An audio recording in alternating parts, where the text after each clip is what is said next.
Did you know that Lord Krishna himself said that Duryodhana's army was vastly superior to the Pandava army? So if that was the case, the Pandavas should have lost, but as we all know, the Pandavas were the victors in this fierce battle.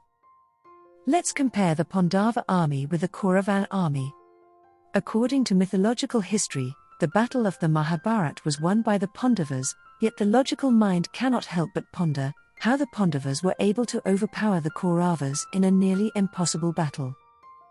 Let's look back at the warriors who fought for the Pandavas and contrast them with the Kauravas. Arjun was the lone warrior in the Pandava army, and even he couldn't compare to the caliber of the warriors on the opposite side. Bhishma, a disciple of Lord Parshurama, was unbeatable in a conflict with his own guru, despite having access to a vast array of celestial weapons. Karna was also a follower of Lord Parshurama. He has been compared to his guru by the guru himself and has the Bhagavastra. Dronacharya, the teacher of the Pandavas and Kauravas, owned several heavenly astras, including the sword of Lord Brahma and Lord Parshurama's holy weaponry. Duryodhana, the finest mace fighter of his time, and a student of Dronacharya and Lord Balarama. In the Kaurava camp, 2 soldiers had boons of immortality, and another had a boon of death at will. Shikandi was introduced into the fight by Lord Krishna, when Bhishma Pitama appeared to be crushing the Pandavas. Since a long time, Shikandi and Bhishma Pitama were enemies. Shikandi was neither completely a man nor a woman. As a man, Krishna invited him to the conflict. But because she was part woman, Bhishma Pitama couldn't attack her.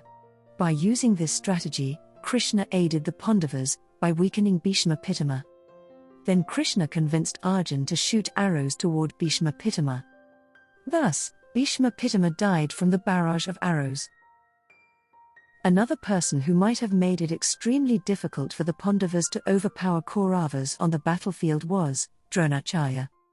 Yudhishthira was convinced by Krishna to tell the truth in a way that Dronacharya wouldn't understand it. Yudhishthira was a truthful person who would never lie.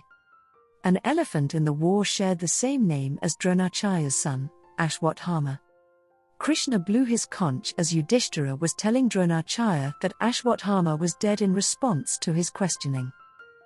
By that point, Yudhishthira had only finished the first half of the sentence, which also said that Ashwatthama was the name of the elephant and not his son.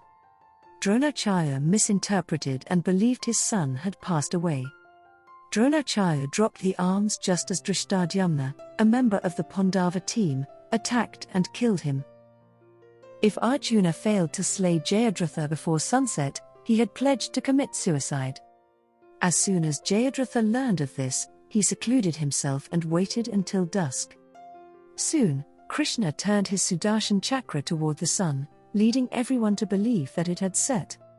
When Jayadratha thought the sun had set, he walked outside and commanded Arjuna to fulfill his vow by killing himself. However, the sun suddenly emerged when Lord Krishna dislodged the Sudarshan chakra. Arjuna ended up killing Jayadratha as soon as he understood that the sun had not yet set at that point. Lord Krishna was aware that Duryodhana's lower body was weaker than his upper body. Bhima was instructed by Lord Krishna to strike him in the lower body. Duryodhana, one of the strongest and bravest members of the Kaurava team, was killed as a result of Bhima following the commands of Lord Krishna. The Pandavas did not triumph in the Mahabharata fight due to their own skill, they did so because they supported the Hari carrier and sided with Dharma. Regardless of the qualifications of the person carrying out the carrier, it must and will happen. The Pandavas were given the chance to serve as Hari carriers' instruments by Lord Krishna, and their triumph was assured. Despite their unmatched military might and innumerable supernatural abilities, the Kaurava army was powerless to prevent it from happening since it was Hari carrier. There are only 2 options to select from. Every one of us has the choice to support either one. There is no third option, and one's choice determines one's destiny and future. Though first appealing and lucrative, siding with the devil ultimately results in our downfall, because the lesser dimensions are what we receive in return. When we join Hari carrier, the reverse takes place. It's a difficult choice, but one that must be made in this life or, if not this, the next, if we are granted another chance at being human beings on Earth.